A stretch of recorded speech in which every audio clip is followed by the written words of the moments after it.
৩৬ বছর পর একটা কাপ জিতে এখন আমরা আন্ডারগ্রাউন্ডের বাস পাখি। কথায় আছে, ফকের একটু টাকার মুখ দেখলে মাটিতে পা পড়ে না, তেমন একটা দল আছে আর্জেন্টিনা। 2022 বিশ্বকাপ জেতার পর এমন ভাব ধরছে মনে হয় ফুটবলের জন্মটাই বুঝি 2022 সাল থেকে হয়েছে। এখন তারা অন্য কোনো দলকে দলই মনে করে না। তাদের ভাব এমন, বাকি সবাই মাঠে শুধু হাজিরা দিতে আসে। ব্রাজিলের 5টা বিশ্বকাপের কথা বললে বলে ওগুলো তো অনেক আগের। আরে ভাই, পুরনো বলে ইতিহাস কি ডিলিট হয়ে যায় নাকি? তারপর আবার বলে সব বাপদাদার অর্জন। আচ্ছা ভাই, ইতিহাসের কথা তুললে পুরনো কথাই তো আসবে। আর তোমাদের ইতিহাসে তো ডিয়েগো মারাদোনার সেই হাতের গোলের গল্প আছে। তবুও এত ভাব।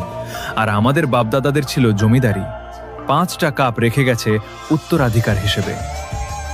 If you don't mind, Argentina সাপোর্টাররা কি আবার করলে